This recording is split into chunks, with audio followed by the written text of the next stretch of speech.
Hi, welcome to Digitalk. What's new in version 4 of Digitizer software with me, Trevor Conquergood from Sunset Stitches. So I hope everybody's having a wonderful day. I know there's lots of people that are very excited about today's class because Janome has just introduced the new version of Digitizer software. And it's certainly my pleasure to be able to offer this class today and show what I think are, the most exciting new features of the new version of Digitizer software, which is known as Digitizer MBX, but technically it's version 4 of the Digitizer product. And yeah, I've started using Digitizer when it was version 1, and so I'm pretty excited about the changes that we have to talk about today. And so anyway, before I get started, I just want to do a couple of quick things, and I don't want to take too much time in the beginning because I have lots of things to talk about today. But I should mention for people that I know there'll be new people attending today's class, and if you've never taken one of my webinars, then generally speaking, I do all the talking. Sometimes I have guests, but today I'm not inviting any guests. Anyway, there is a control panel, and you can use that control panel to communicate with me, and this is my opportunity to introduce my beautiful wife, Lorna, who is the organizer for today's class. Are you there, Lorna? I sure am. Hi, Lorna. Thanks a lot for helping me today. I really appreciate that. Lorna's actually attending university right now, but she happens to have Tuesday and Thursday free, so that works out really perfect for me so that I can have some help when I do the classes. Anyway, with the control panel, there is an option to send in a question. Now, that's not because I'm inviting people to ask me questions during this webinar. I've already prepared the things that I want to show you, but that is a way if you're having any questions or trouble about viewing the webinar, you could talk to Lorna and get some help. I know one things we've learned, we don't have a lot of difficulty with the webinars, but usually if there is any, it has something to do with internet speed, and usually that has to do with your internet speed or the viewer who may have some trouble. So sometimes leaving the webinar and restarting again by going back to your email and clicking on the link can help correct it if it freezes or anything like that. But anyway, I do invite people to send me questions. And I usually, when I do my classes, prepare to answer questions that were sent in by email. So I'll share my email address with everybody. It's trevor@sunsetstitches.com. And you're certainly welcome to ask me questions, but I do have a good list of topics to speak about today in the class, and so I won't probably invite questions to be interactive in this class. Anyway, I'm excited to tell you about the new things in Digitizer version 4, but before I do, I should say, because I know some people are new, who am I, Trevor Conquergood from Sunset Stitches? Well, I'm an independent educator, and I learned about embroidery as part of a family business called Stitchitize, and I started to digitize in 1984 and have been involved in creating embroidery designs commercially and a stock design business, and I began working with Janome since the year 2000. I have in my office here an MC10000, an 11000, and an MB4. If you couldn't guess, my wish list now includes a copy of the MC12000, and certainly I'm already using Digitizer MBX software, and I love it. So yeah, Sunset Stitches, that's the name of my business, and I'm dedicated to doing embroidery education, and you're certainly welcome to visit my website. This is my blog, and here's a couple funny pictures of me digitizing back in the 1980s. So anyway, I'm not going to talk anymore about me or my classes because I wanted to get specifically down to talking about what's new in version 4. So this class I'm going to show as many of the new things that I could think of in version 4. I may not cover absolutely every single nuance of the software, and I strongly suggest that you visit your Janome dealer to find out specific information about the availability of it, about the price of it, although I will give you some ideas of what the list price is, and the opportunity to work with it and work with somebody hands-on with it. So that's going to be your best place to answer questions. Anyway, this is Digitizer. This is the workspace of Digitizer MBX. And I expect most people that are listening to this class will already be using Digitizer MBX, but it's possible I'm going to have some people attending or watching this recording afterwards who are brand new to Digitizer and don't have any familiarity with any of the tools. But my plan for today's class is to go through the new features that are new in version 4. So I won't be showing some of the core features of the program that aren't necessarily new or improved. So keep that in mind. Today's class is specifically what's new in version 4. And I expect today's class will take about 90 minutes to potentially 2 hours. And I'm going to go through and cover all of the things that I've laid out, and I've got about 20 different slides that I want to show some sort of information about. And let's see, what else can I tell you before we get right started? I guess I just wanted to review the workspace, because you'll see that all of the toolbars look new. Even the tools that aren't necessarily changed, the new version has a new look.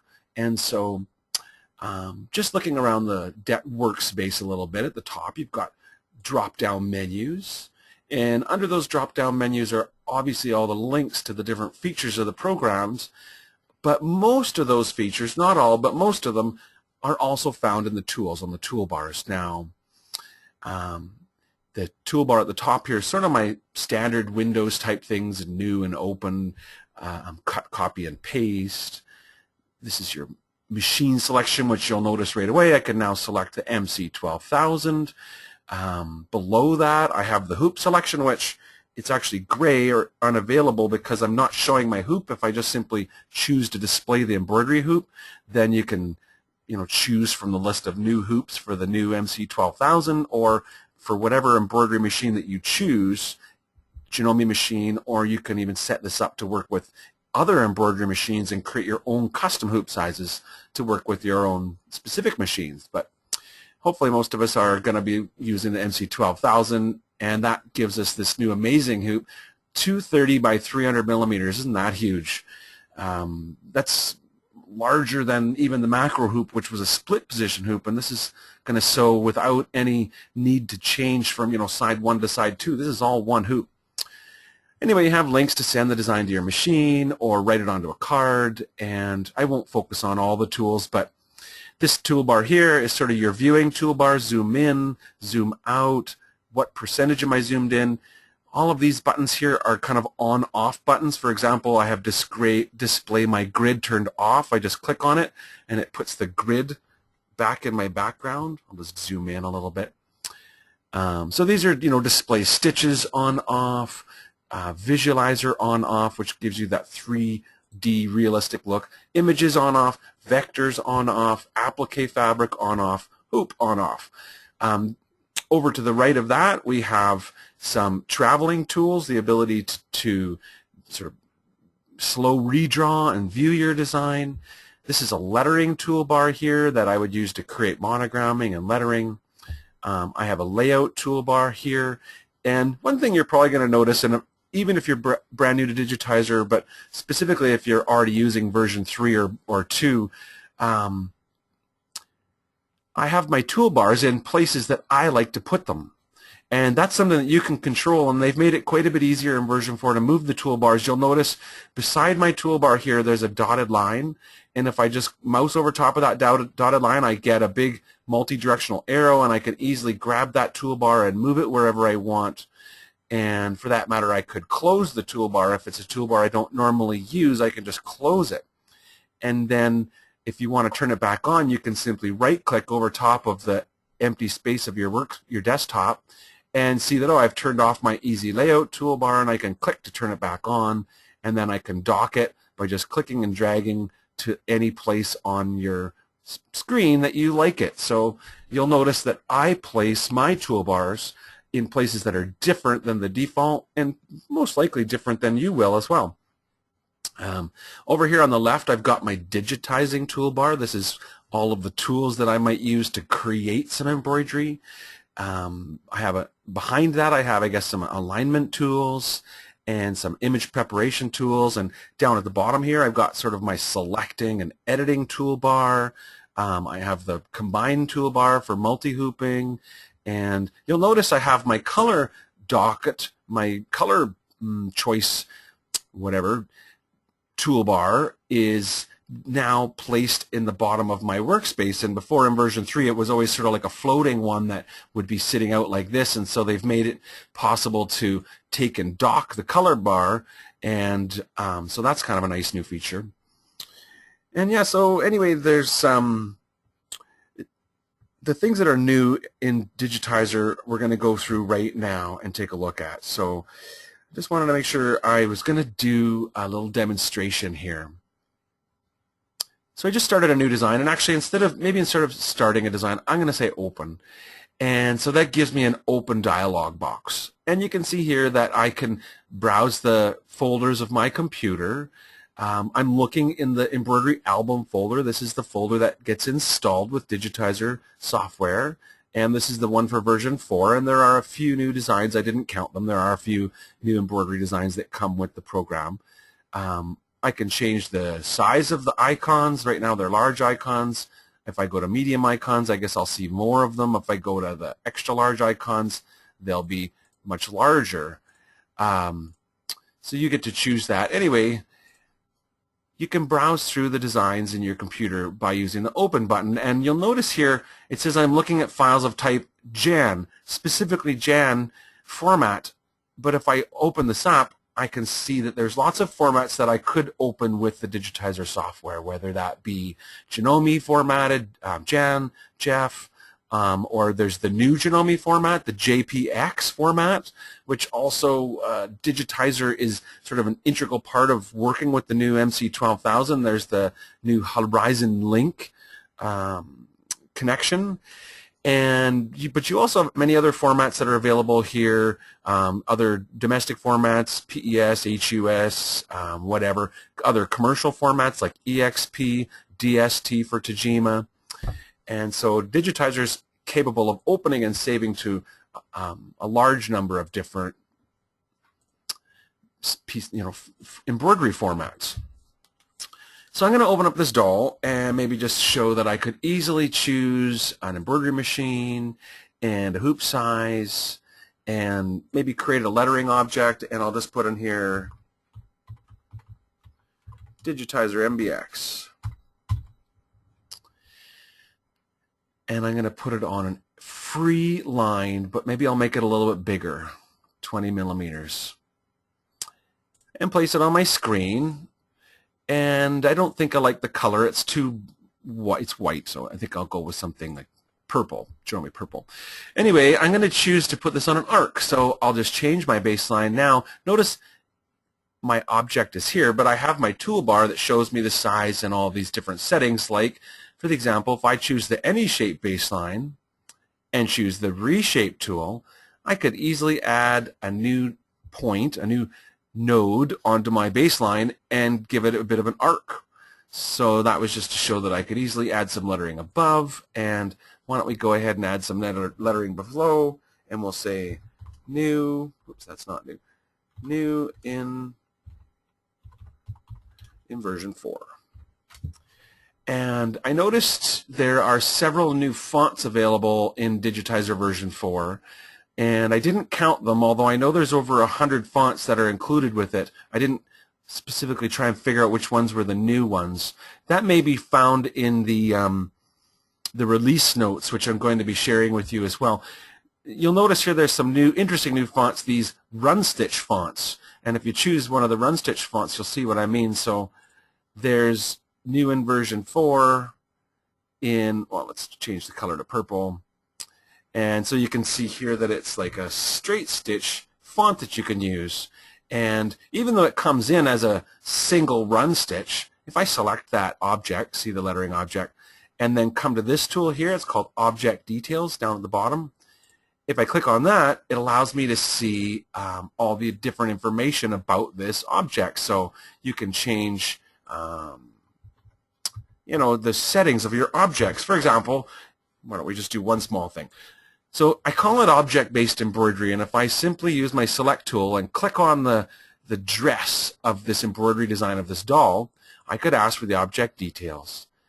Come to the Fill Stitch tab. See, there's all these tabs that I can control things like underlay and what kind of understitching there is, or what type of stitch it is. And right now it's set as a weave fill, and if I change that to an emboss fill, now she's going to have a pattern in her dress. So that's the way Digitizer works. And that's just a quick review of the workspace. And so now we're going to go ahead and get started. And I guess that we already kind of did the first thing that I had set out here was to do the workspace. Now let me just check my notes to make sure that I'd showed. There was a couple of notes about the workspace I wanted to point out. One of them is we now have a pan tool. And so this is something new. If I zoom in right now, and so to do that zoom, by the way, I did see View, Magnify Area B is the hotkey, and then you draw a box. I typed the letter B on my keyboard and draw a box. So that's why if you see me doing 1 for actual size or 0 to fill my screen, those are hotkeys that sometimes I instinctually do things that you may not be able to see me doing, like for example when I just decide I'm going to zoom in. Anyway, now that I'm zoomed into this design, the new feature, Pan, would be found, I think, under the View drop-down menu. Yeah, Pan. The hotkey is P, and when you type Pan, it gives you a little hand, and see you can just click and drag the design around, so while you're zoomed in, you can pan, and then I guess it would be Escape to let go of the panning tool. Now, I guess that's a good time. We also have an overview window if you want to view. See, there's the whole design in my overview window, and it shows me a little white box around the area that we're connected over, and I could use the overview window to move around the design as well, but you can also come on your workspace, type the letter P, and then pan, and that allows you to move it over, and then when you're done, you push Escape. So that's a new tool, Pan. And another thing that's new in version 4, and I like this one, although it takes a minute to get used to because it's different from version 3, is I have a scroll mouse. And in version 4, if I scroll my mouse up, I go into the design, zooming in. And if I scroll down, I zoom out. So the reason that's different is in version 3, my scroll mouse, if I scroll down, would scroll like up and down on my screen and not zooming in and out. And you actually get the ability to choose a little bit. So if I go and just show you the setup, work environment window, you'll notice there's a new tab in here for scrolling, and it allows you to go in and to choose how you want your scroll to behave, whether it be a zoom or scrolling of the window or zooming in. So you have, actually, so what this says is right now, if my default mouse behavior is scroll equals zoom in 2 times, but if I hold the Alt key down, it will scroll. So let's just test that.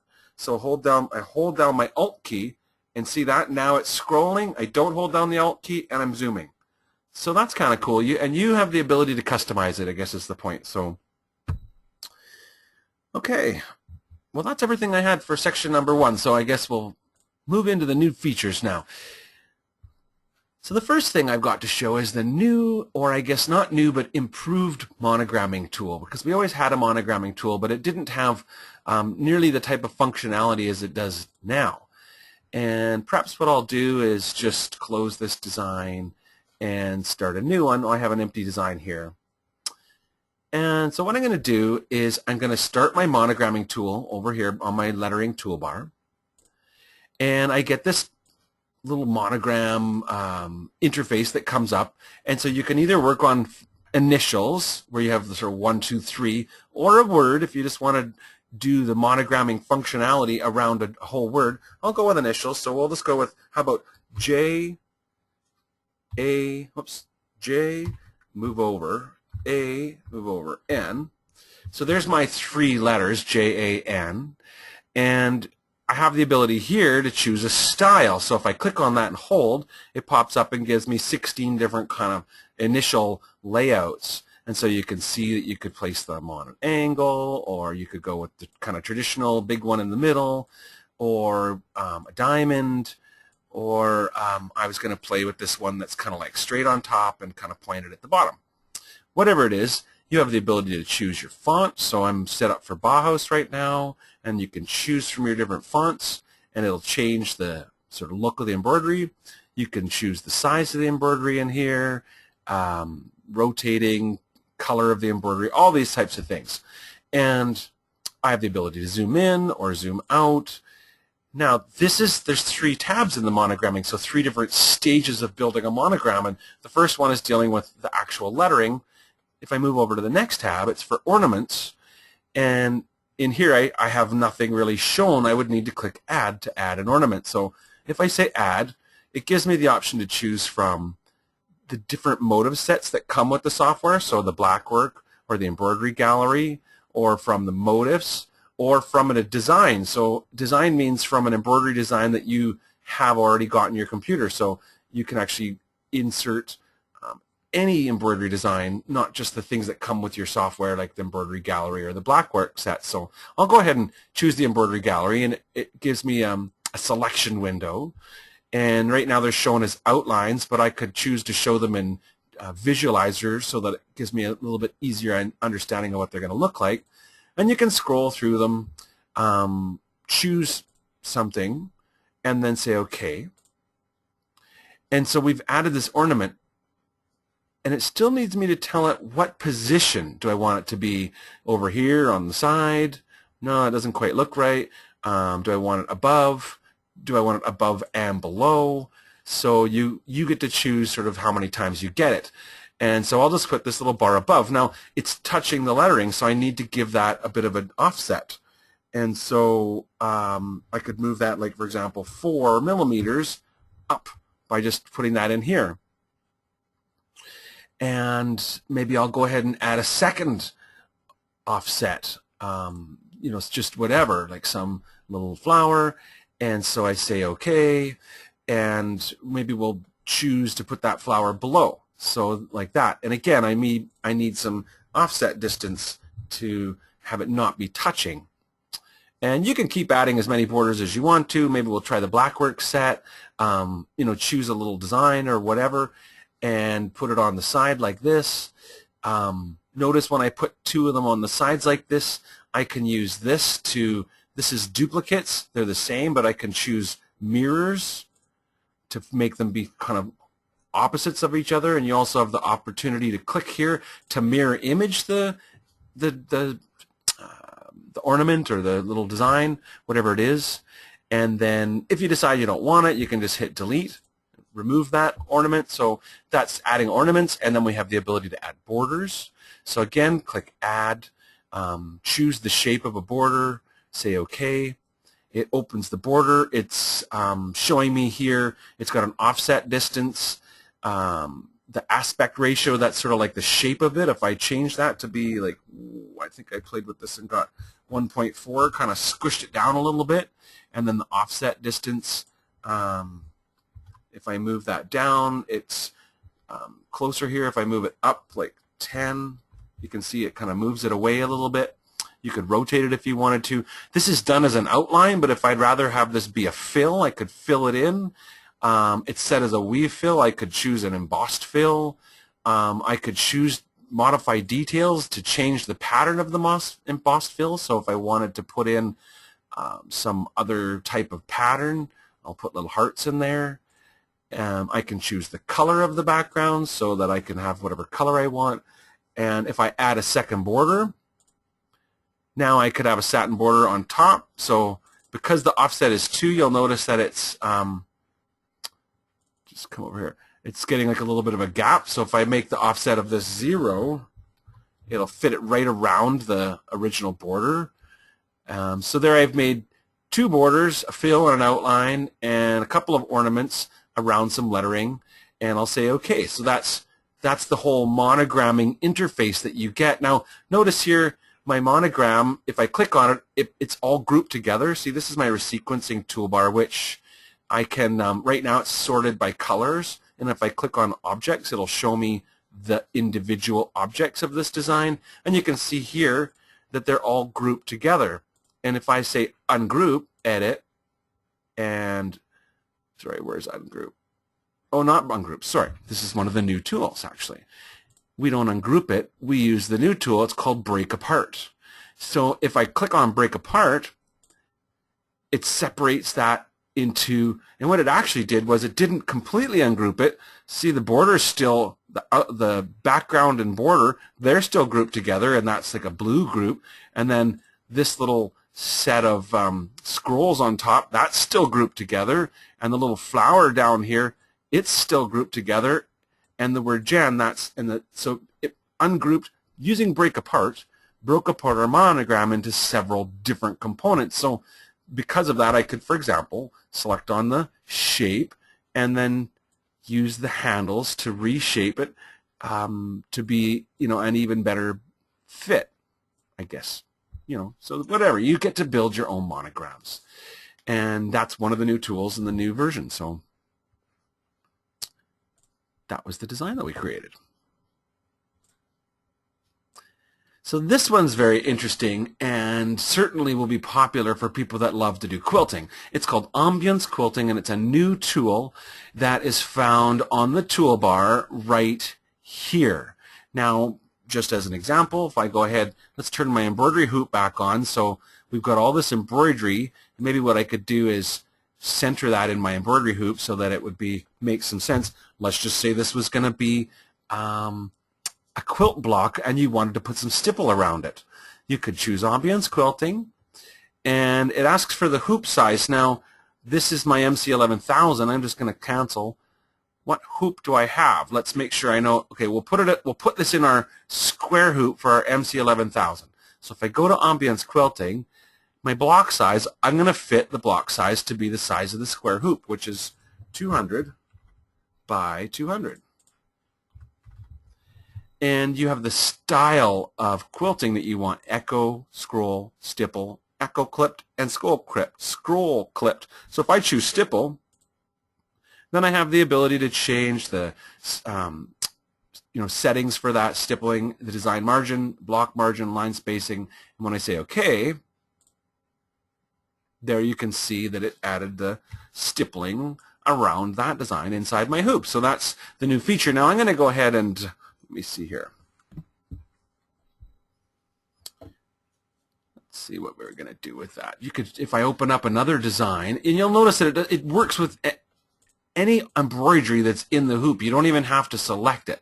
So if I put that doll again back on my screen and then use that as the starting point, and again, you get to control. So for example, if you've got the new Horizon 12,000 and you've got this new massive 230 by 300 hoop, we could go ahead and choose that, and then we could go ahead and turn on AMBIANCE Quilting and change the size of our block. Well, let's make it fit the, if you didn't care if it wasn't square, because this isn't a square hoop, but whatever. I'm going to do quilting to fill my whole hoop. Quilting type was stipple. Well, why don't we try one of the other ones like echo, and then say OK. Oh, and I get to choose the color for the new embroidery objects that get created, so I'll say OK.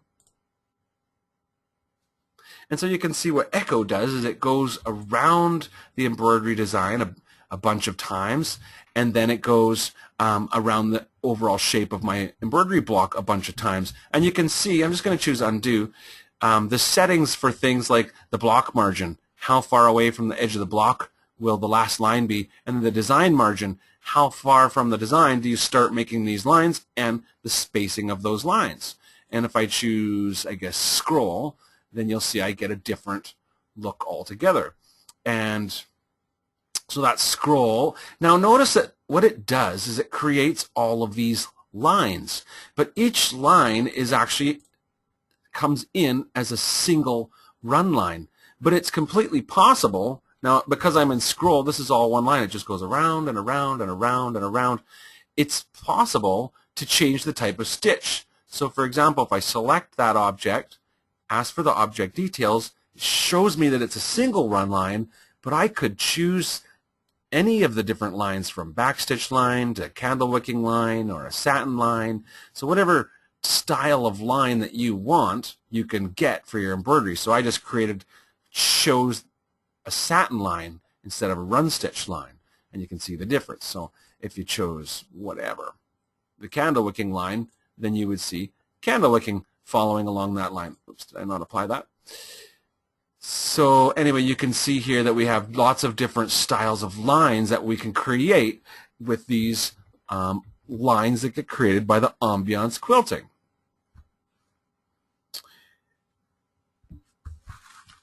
Maybe I'll do one more. I'm going to open a design that I have from one of the classes that I taught, so more of a quilted style of design. So from Digitalk 4A, I did a quilted feathered circle, and I showed how in version 3 how I had to manually cut out. I had to create a big piece of fill, and I had to manually cut the hole out of the fill to put the stippling around it, and it was all not quite so easy to do. Now I'm just going to open this design up and steal the little quilt feathers by choosing copy, and then start up a new window and paste that in there. So there's your quilt feathers. So now we could go ahead and say, well, why don't we use the 230 by 230 square hoop this time. Go with ambiance quilting, and so I'll set my hoop size up for 230 by 230, and we could try echo clipped.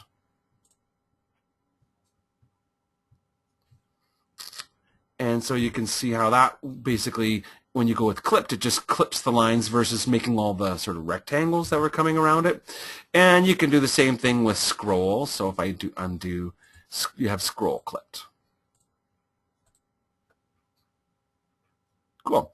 So yeah, anyway, and remember, you have the ability to select these lines and change their style of stitch to be any kind of style of stitch that you want. So that's going to be a new feature that I'm sure a lot of people will get a lot of use out of. I know a lot of people who do embroidery love to do quilting as well. So now what's next? New stitch types. We now have cross stitch and stipple as actual types of stitches. So for example, if maybe I'll just close this. Close down a few designs, and so that I don't have a million things open, start up something new. So these are the tools here for creating embroidery. And so for example, if I was to mouse over top of the, I call it the outline tool, the parallel fill tool, you'll see here that I have satin fill, weave fill, embossed fill, motive fill, radial fill, contour fill, and now we have cross stitch and stipple fill. So as an example, I'll just choose cross stitch, and the way the tool works, if I draw right clicks, I get curve points. If I use left clicks, I get corner points. When I hit enter, it fills that shape in with thread. Now, because I chose cross stitch, you get cross stitch in that shape. And I can go ahead and open up that object and see the object details. For a cross stitch, I would have the ability to control the size, the number of stitches per inch, or the number of stitches per millimeter if I choose. I can change the number of threads, sort of 2, 4, and 6. You can change the style of cross from a full cross to an upright cross. And then I can change the floss direction. And those are the different settings that you have over a cross stitch. And while we're on the topic of cross stitch, I'm going to show the stipple new stitch type as well. But Digitizer version 4 does work with the Janome cross stitch program. Now, if you're not sure what that is, I won't get too into it today.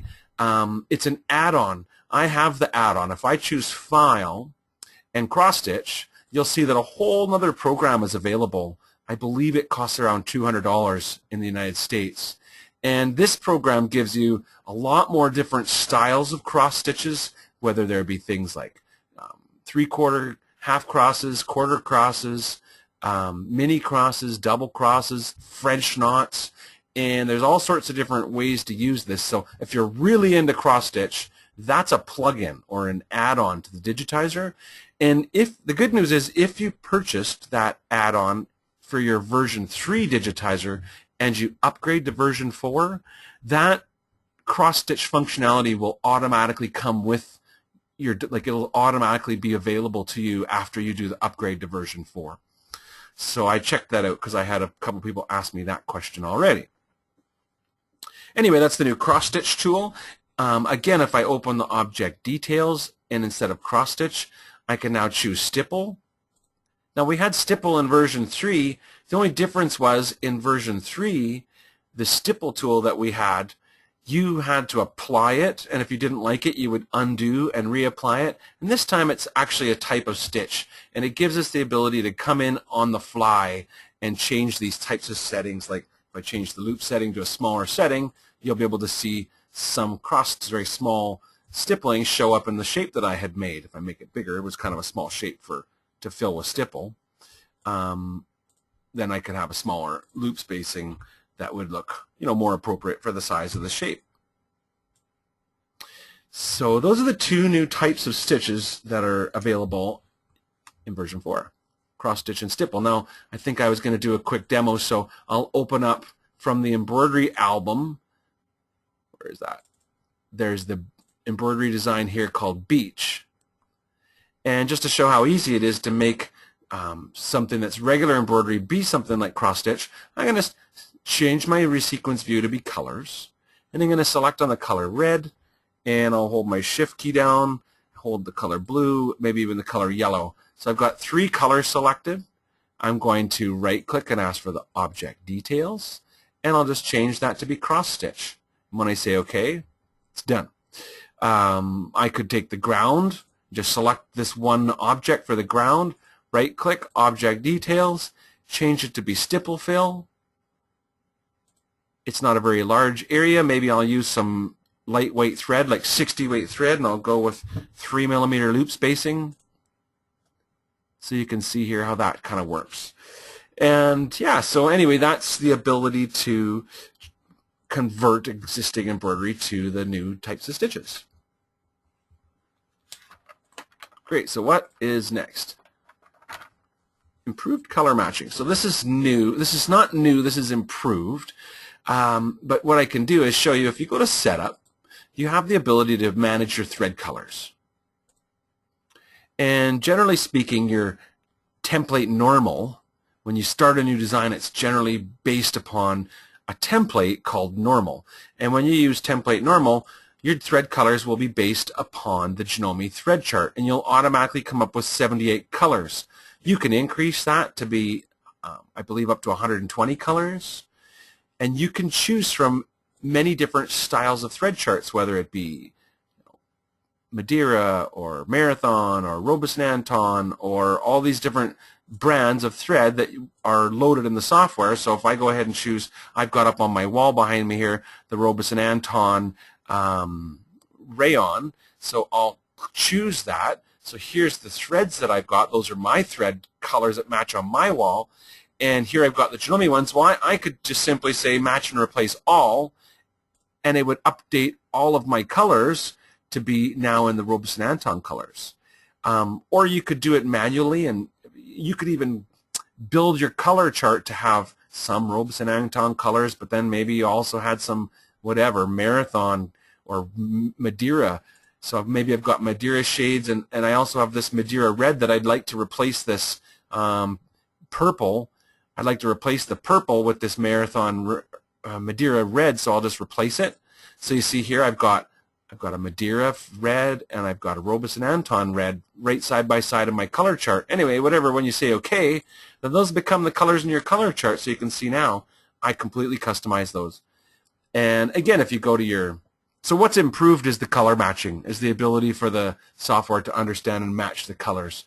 If you go to your print preview, all of those colors that I just set up will be saved and shown on my print preview. So if I start up a print preview, it shows me here the colors in the Robeson Anton shades, not the default ones that were Janome's. And the other thing I was going to mention about the lettering is, or the thread, is if you take the time to do this thread color setup and you build a custom thread chart, if you save the design, it will be saved with that thread chart. But when you start a new design, it'll be a new design based on template normal, which has the default thread chart that you didn't create. So the trick is, if you want to make a thread chart and continue using it, you want to customize your thread chart. Then you want to just don't have an embroidery design. Just start a new design that is empty.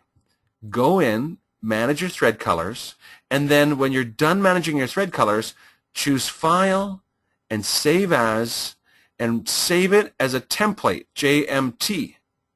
And once you save it as a JMT, so if I do that right now, there won't be anything about it, but see I have template normal. Now I'll just call it template Trevor and say save. Now there's nothing really special about it. I didn't make any changes. I could though. Let's do it again. So we'll just thread colors, and we'll just quickly change this to be the Robison Anton colors that I have on the wall here, and say match and replace all. Say OK, File, Save As, Template, File, and we'll call it Trevor, which should overwrite or replace the existing one. Great. So I'm going to close this design, close that design, and now I'm going to close this design. If I say, see, if I just say new, I'm going to get a new design based on the template normal. But if I say File and New, it sees that there's more than one template, and it asks me, do you want to start your new design on template normal or template Trevor? So I'll go ahead and choose Trevor, and now you'll see that my design is based upon Robison Anton colors. So here, this is me with my instinct to just want to be teaching, and I need to remind myself that today's class is about showing, not teaching, because I'll never get through everything if I don't just show what's new. So slap me if I talk too long. You'll need Lorna to help with that. Expanded tooltips. Okay, so this is something that's new. You'll notice whenever I hover over top of a tool, like for example this outline tool that I call the outline tool, the parallel fill tool, see what happens? A window pops up and it tells me parallel cross fill to use this. It sort of tells me a little bit about it, and it says press 1 for more information, press F1 for more information. So I'll press F1 now, and it opens up my online manual, and it comes right to the page about using the tool that I was hovering over. So here I can see the parallel fill tool, and it shows me all the different types of parallel fill tools, and it talks to me about creating how you draw the outline for that tool, how the tool works. And so that's kind of a cool new feature that you can use to get additional help while you're working. So any button that you mouse over will pop up into an additional tool tips. Now, another thing that's kind of new about the pop-ups, I'm just going to draw this rectangle and then zoom in over top of it and show, if I select that object, click on it a second time to get the open handles that I could use for rotating. And now watch what happens if I try and rotate this object. I'm getting a little information dialog that says angle 12, 15, 18, 20, 21. So it's telling me specifically what angle I've moved it to, and that's new in version 4. I believe we had that when we did resizing in version 3, where it would tell me the width and height, but now in version 4 I also have the same kind of a interface with this little information for rotating, for angles, and for skew as well. Yeah. So those are new. This is very popular. The Easy Switch Measurement System. Right here on the toolbar, I'm set for metric currently. If you'd rather be in US or imperial, you just click and it changes, and instantly my lettering toolbar, you can see my lettering toolbar says it's in inches. If I have, like, if I open up this box and change the size of it, the size is in inches, as opposed to if I just switch back to metric. So it's completely on the fly now. You can switch between metric and inches on the fly. And what's even really cool about it, I'll show you this. I'm going to open up the object details. So notice that it's set in millimeters. But let's say that you knew that you wanted to have a stitch length that was, oh, I don't know, this doesn't seem really appropriate to go in inches, but the idea is you could type in, oh, for example, the dimensions tab. Here's a better example. So right now, it says the dimensions are 56 millimeters wide by 39 millimeters tall. But if you said, you know what, I just want it to be 2 inches wide, how much is that? You could type in this box 2, put the quotation mark for inches, and when I hit tab, it converts it to millimeters exactly. So you don't even have to convert it on the fly if you just have it set in millimeters, but somebody says, I don't know, make it 3.5, so you type in 3.5 and then type quotation for inches and hit tab. It just tells you exactly how many millimeters that is, and will make that size change for you. So that's pretty cool. If you don't know, in version 3, you have to go into Windows, Control Panel, Regional Settings, and Advanced Settings, and you have to choose either metric or imperial, and then you have to apply that, and then you have to restart the Digitizer program to make this change. So it's quite a small thing, but will be very popular for people that want to be able to change that or know how to change it, or perhaps change on the fly and be able to work in both. So that's awesome. That's one thing about this class, is that this class is missing, isn't it? When I did this one live, I got a lot of oohs and ahs coming back at me here, and I'm sure you guys are excited about some of these new features, but I don't get the oohs and ahs. Anyway, I hope you're all oohing and ahhing. The new tool now is actually an improved tool, the APPLIQUE tool. And to demonstrate that, probably the easiest thing I could do would just be to draw some applique shapes. So here's my applique tool, and I'll go ahead and click on it, and maybe I'll just start drawing a circle. And so I draw a circular applique, and you can see here that my applique breaks down into the colors. If I get really close to it, you can see here there's the placement line, there's your tack down line, there's your satin stitch border. If I ask for the object properties, there's an applique tab, and I can see in here things like, for example, it's set as a satin fill. If you'd rather have a blanket fill, you can have blanket fill. Now that's not new, but what is new, I'll go to the applique tab, change it back to satin fill, is the fabric setting. So I can actually display the fabric on the inside, choose from the sort of predetermined ones, or you can create custom ones of your own, but I'll just choose from the ones that are available. So whatever, we'll choose the Ida cloth, we'll choose a color. So if we had some sort of blue Ida cloth, then we could say okay, and you'll see here that it shows my fabric and it kind of emulates the cloth in there. Well, that's kind of cool. And remember the on-off buttons, well, that's the whole display fabric on and off. Now what's actually much more cool than that is, oh sorry, I want to show one more thing before I go on. Under the object, sorry, if I select an applique and choose reshape, the reshape tool, you have the ability to move the jump off position. So where will your machine move to so that you can easily get at the applique shape for placing the fabric or trimming the fabric. So you have the ability to move that. And in version 3 there was a small glitch in the applique that left a stitch at this point, and I tested it and that has now been corrected. So that was something I was very happy about, was that small stitch had been removed at the jump off point.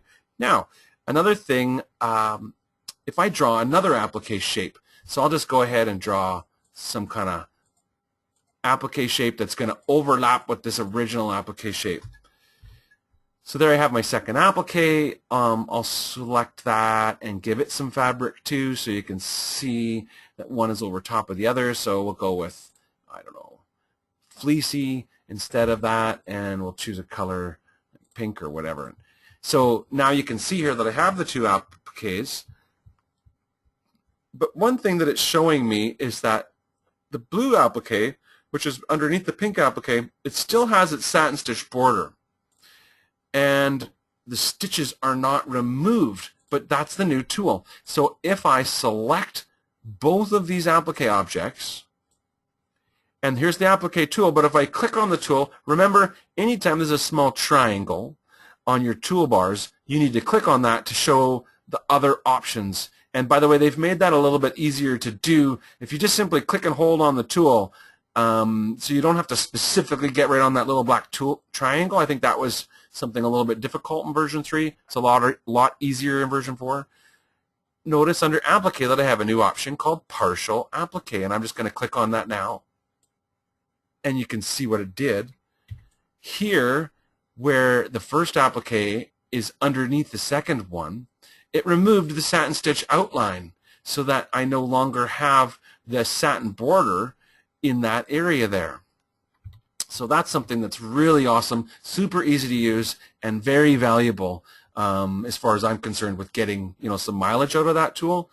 The one thing I would also point out about the Applique tool now, so it creates, when you create your applique, it creates the steps, the different steps. So you've got your placement line, you've got a tack down line. If you do there's 2 different styles of applique. If you do a trim in place applique, it'll create an additional color. See that? So that you get the placement line, then you get the cutaway line, then you get the tack down, then you get the satin border. Now, what's kind of cool in version 4 is you can actually select this applique and use that break apart tool that I showed earlier to click on it and break that, and it still looks like the same, but now instead of being, see, my first applique is just one object. My second applique, it actually broke it apart into individual objects, which I can now go ahead and make changes to. So if you didn't like the type of stitch, or you wanted to maybe have, I don't know, maybe you wanted to have a motive, some other kind of stitch, like a motive run line or a candle wicking line in here, you could change that. Or maybe you just wanted to have your tack down line to be a single run stitch instead of a, you could change the type of stitch, I guess is what I'm trying to say. So it was, I could change it to, let's go just a single run line. See that? So you can modify, you can break them apart and then modify your applique objects. I guess that's what I'm trying to say. Anyway, I think that's a very cool new tool. I was happy about that one. Duplicate with object. This is kind of cool. It's one of those things that makes things faster and easier, I guess. I'll delete those applique objects. And why don't I start with a little shape? So I'm going to choose the Embroidery Gallery tool, and I'm going to choose one of the Embroidery Gallery stamps and say OK. And you'll see what I have to do to use it is I click once, that kind of sets it down, and then I can rotate it until I click the second time, and that stamps it. And now I'm back to placing a new stamp. I push Escape to stop using that tool, and I'm going to zoom in to see it closer. I'm going to select the little stamp that I made, and I'm going to use Edit and Ungroup. And when I ungroup it, you'll see now that I could, for example, select the heart, remove it from the little vine, and delete that. So now I'm just left with a little heart. I'll just maybe make it a little bit bigger. So there's a heart. Now, the concept, duplicate, first of all, we always had duplicate. The easiest way to duplicate, well, you've got copy and paste. You can do copy and paste, and it gives a new one. If I click paste, it goes right on there again. So the difference between copy and paste and duplicate is, I'll delete all those. If I right-click on the object and drag, I immediately copy and paste, but what I've done is made a duplicate. And now you'll notice, just as an example, under the Edit drop-down menu, we have the opportunity for the duplicate tool. So if I was to say Control D, well, it's right on top, sorry. So let me try this again and get this right. Select an object, right-click and drag to duplicate it. Use the Control D option to duplicate it again and again and again. So the option Control D is the hotkey for duplicate. But you'll notice what it did, and maybe I can do this again. I'll select the first one, right-click, and drag straight down. Now notice what happens if I go Control D. It adds another one, and it's the same distance down from the first one. So it's called duplicate with offsets. So you can easily use that to create a layout. So for example, I'll get rid of some of these hearts. So if I take one of these hearts and make it nice and big, Maybe we'll convert it to something different like cross stitch. So a nice big cross stitch heart. I'm going to right click and drag to bring it down and make another one, and then Control D to make another one and another one. So there I've got 4 of them. They don't quite fit in my hoop, so I'm just going to move them up. And then I'll go right click and drag to bring them over. And then I go Control D, Control D, Control D, and I can make as many of them as you want. Now, when I've gone beyond my embroidery hoop. And even if I go to the largest hoop I got and rotate it, it still doesn't cover them all. So what I could do is I could use combine mode. I'll turn that on. And you'll notice when I go to combine mode, it shows me my embroidery hoop, shows me which hearts are currently in the hoop, which ones aren't. And then I could choose click to add a hoop. And then I got this new hoop, and I can rotate my hoop to make it be the same orientation, and I can move it over to catch all those hearts. I can take this one, move it up a little bit to make sure I catch that one there. I might have to sort of, I got my hearts. Well, I can fix that too. Anyway, and you could keep adding as many hoopings as you needed until you had as many hoopings as you want. When you turn combine mode off, then I could maybe select that one little heart and move it up to get it to fit in there. Yeah. So the idea is I created embroidery that will take 1, 2, 3 different embroidery hoopings to create this entire layout. And I used the tool, the new Duplicate with Offsets tool to make it. So that's the new tool is called Duplicate with Offsets. And again, you just right click and drag to create a new heart, and then Control D or Edit and Duplicate to duplicate with offset. And you can actually set that offset mathematically too under the work environment. I believe under Edit, Offset Position. So if you leave the offset position, you can also have it shift it. So offset position means if I just click on something and duplicate it, it will duplicate it right on top of itself, or I can have it automatically shift, and I can set like 3 millimeters, 3 millimeters. So now if I click on a shape and then I go Control D, it will offset by that 3 millimeters by 3 millimeters. But if I right click and drag, it remembers that, and then if I go Control D, it matches that. So I hope I made that clear. Again, I'm trying to teach instead of just showing you what it does. They improved the lettering art. This is a small improvement.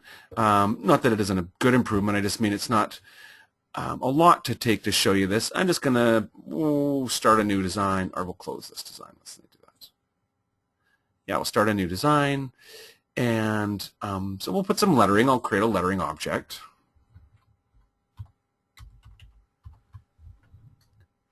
Say OK. Place it on my screen. Maybe I'll just make it a little bit bigger and zoom in.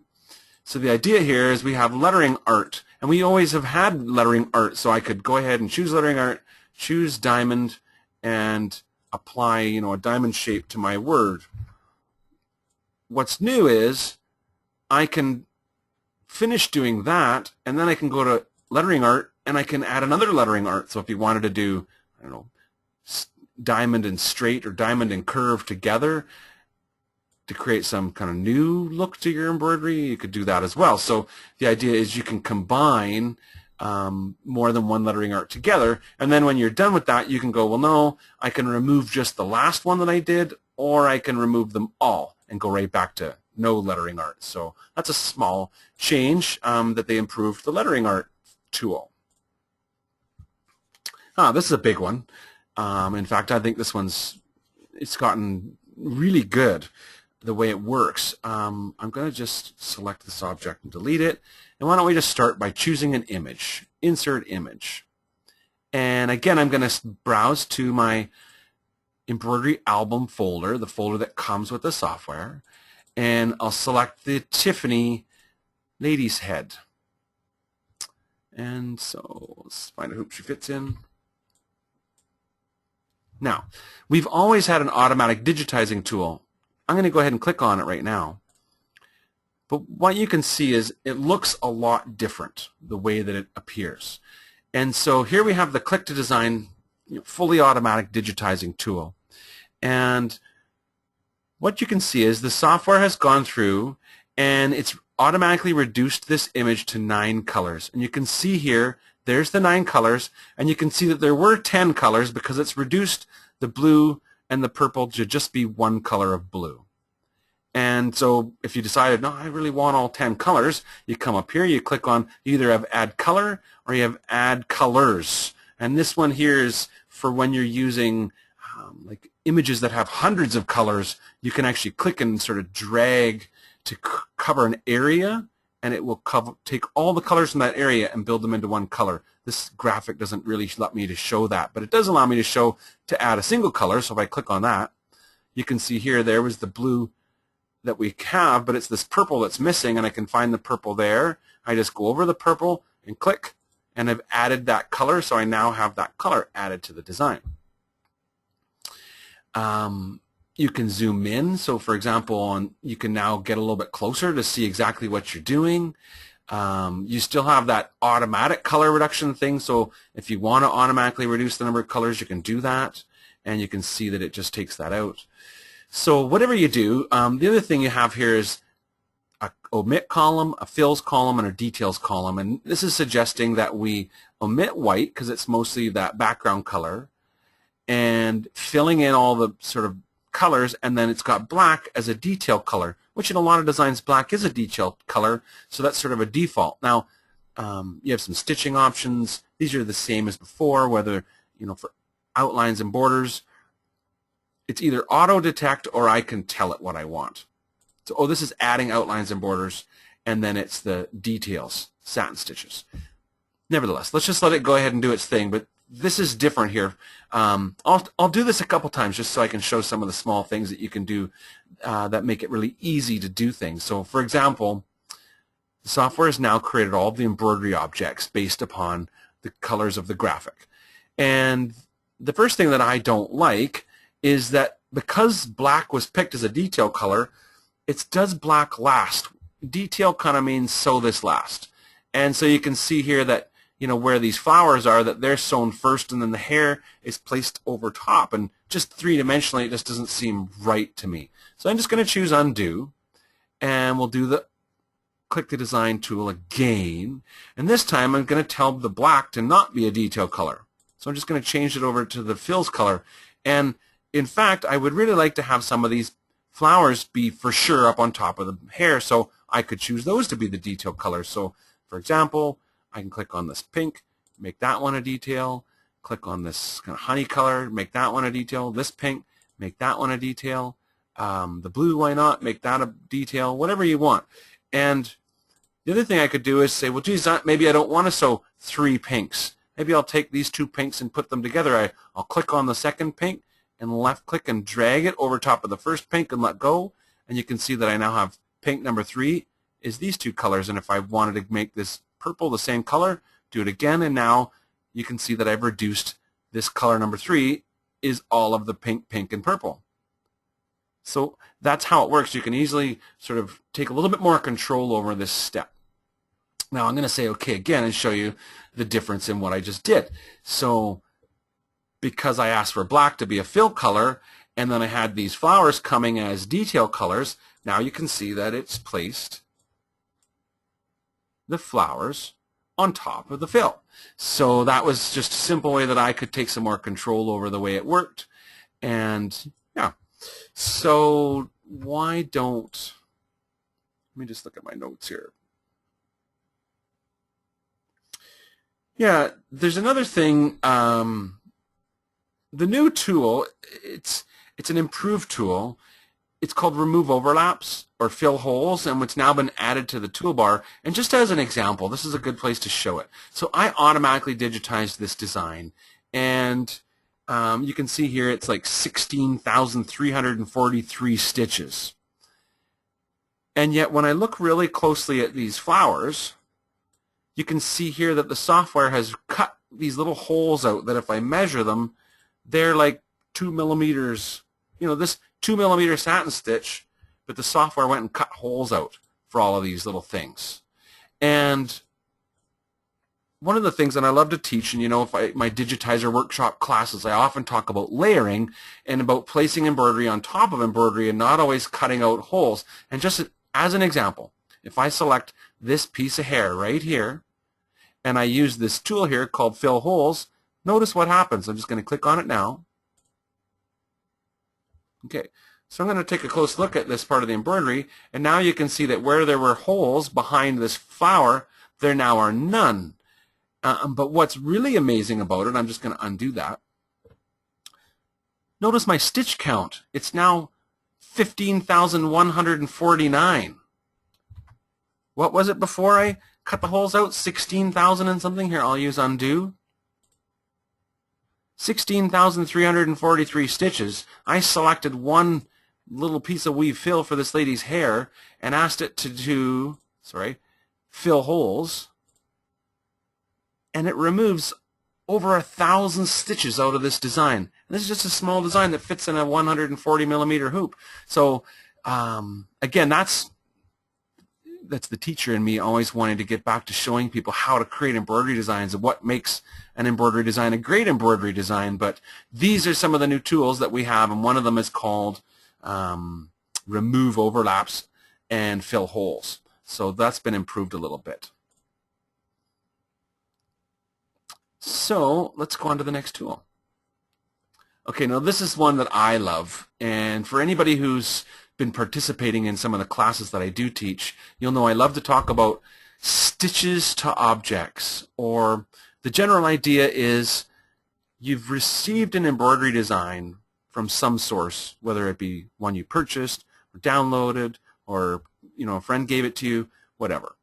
And it wasn't made with Digitizer software, and therefore it's a stitch file. It could be a JEF file, could be a PES or a DST or whatever. It's an embroidery format that's for sewing, but it's not like, remember in Digitizer we make objects. These are objects that we've made, and we can resize our objects and we can make modifications to them, whether it be changing the underlay or all sorts of things that we can do because we have object-based embroidery. And now somebody gives you an embroidery design that has no objects. What can you do to edit that design? And it's what I call stitches to objects. I believe the technical term is called object recognition. And what it means is that stitch file, that Janome JEF, that Tajima DST, when you say open and you change it to be, for example, a JEF file, and I believe there's a couple of designs that come with the software, like this little kind of Celtic bird, and it's a JEF file. There's no objects in this file, just stitches. A JEF file is a stitch file. And if I choose and say open, Digitizer reads the stitches and then magically creates objects from the stitches. And it's always done this. This is how it worked in version 3, and this is how it worked in every version. But they've improved it, and I'm going to try to show you. And if you are a user of version 3, you may recognize this as being improved. But in general, this is how it works. So here's an object. The software created a satin column, a turning angle satin fill, out of these stitches. It recognized the pattern, and if I choose reshape, you can see here's the digitized points that were used to create that shape, and you could change the shape of the object if you wanted to, or for that matter, if you made the object bigger, it would maintain the density of that object because it's created an object from those original stitches. That's one of the most magical things about the Digitizer software in general, is its ability to work with designs that you didn't make.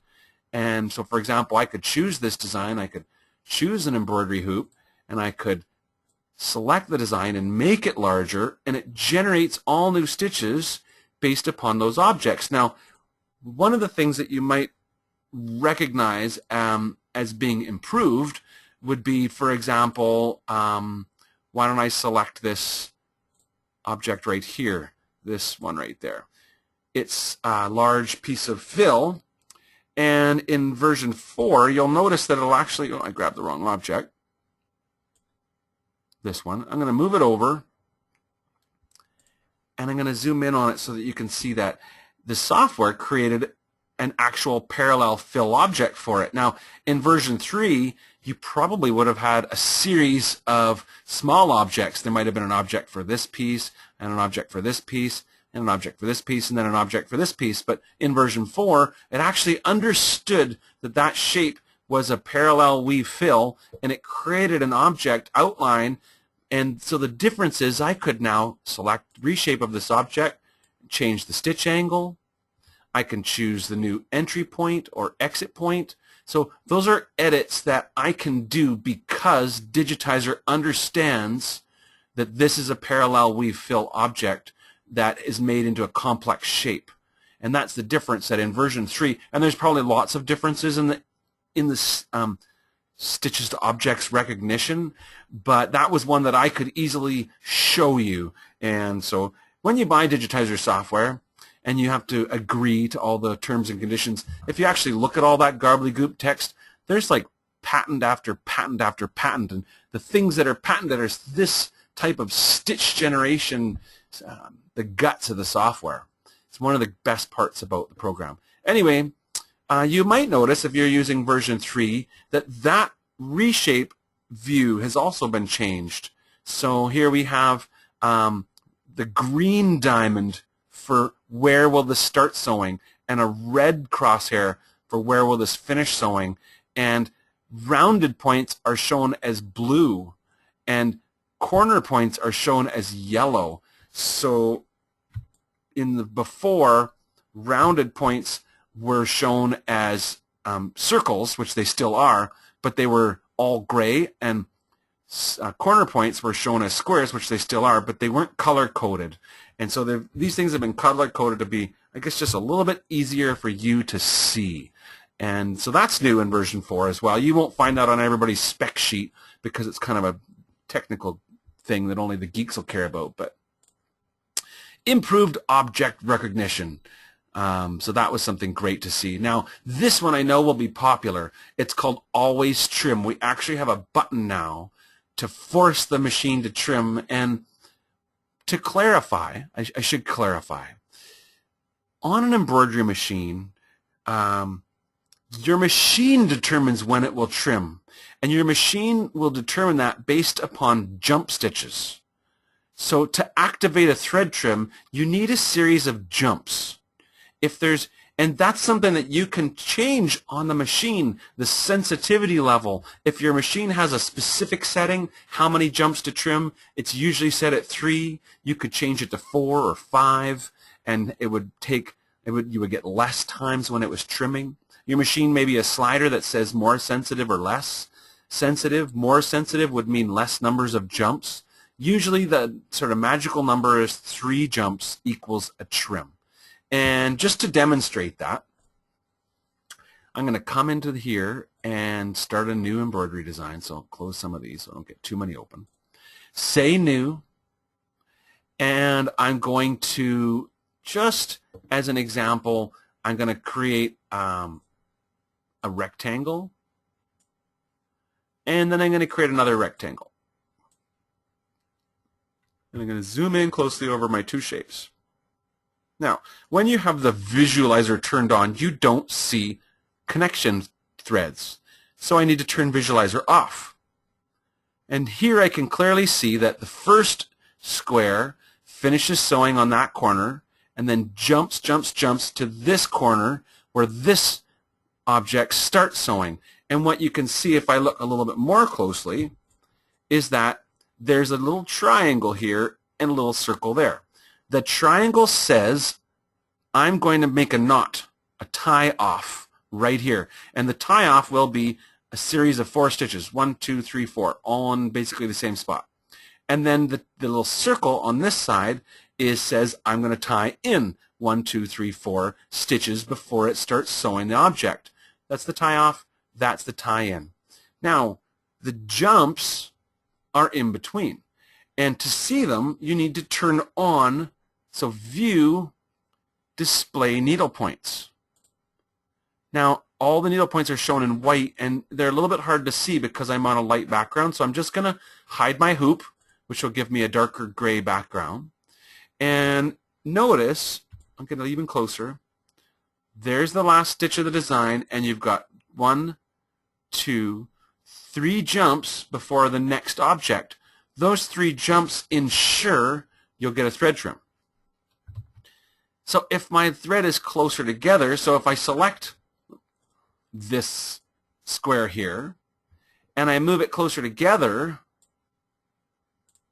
I still have a triangle here and a circle here, and I still have 1, 2, 3 jumps in between. They're just very close together. If I select this shape and move it even closer, I no longer have a triangle or a circle or jumps in between. So the distance in between the two objects is what says whether or not you're going to get the triangle and circle with the jumps or not. So there's a little magic number, and it's somewhere between around 2 and 3 millimeters. So here I've got 3 millimeters, and it's trimming in between, but if I make it less than 2, it will not trim in between. Now, that's how it is in version 3. And it becomes a little bit frustrating for people because you can't always predict whether or not you're getting these jumps. Although I will say, looking for the triangles and circles should help. If I hide the stitches, it's easy to find if there's a triangle and a circle because they just sort of are left floating all by themselves. Now, what I wanted to do is show you the new tool. So, for example, the new tool is, I'll get really closely again to show this. So here they are. I'm going to move them closer together. So I'll select this one, move it over. See, no jumps in between. Now, I'm going to select both objects, and the new tool is here. Always tie off and trim. If I click on that, there we have a triangle and a circle. So I force it. It's your ability to force that to happen. And that could be something very simple. Just as an example, type in the word Janome, say OK, place that down on my screen, take a look. Okay, I don't have any trims in between those letters. Now, if the word got bigger, I might start to get some. Let's see, where are they?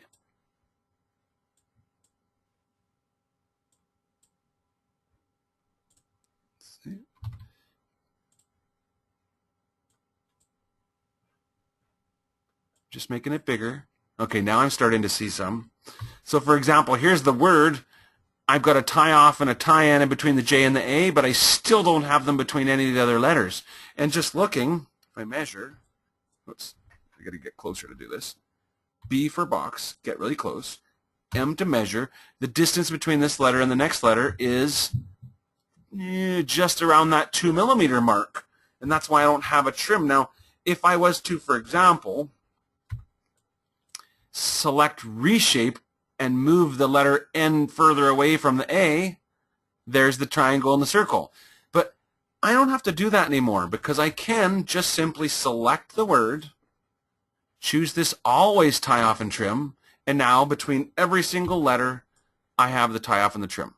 So that's the new tool, always tie off and trim, and you can apply it on any lettering object or any types of objects, and it will force that tie in and the tie off, and therefore the 3 jumps. If I look really closely in between these letters, there's the last stitch, the triangle. 1, 2, 3 jumps before the first stitch of the next letter should activate your thread trims. If it doesn't, it's on the machine that you need to look, not in your software. Okay. I bet that got a few oohs and ahs. Now, the next one, and I really enjoy this one, improved outlines and offsets. And so why don't I just get rid of those objects, and we'll go ahead and create ourselves a little circle, and we'll create ourselves a little rectangle. Make my rectangle be colored blue, and I'll zoom in.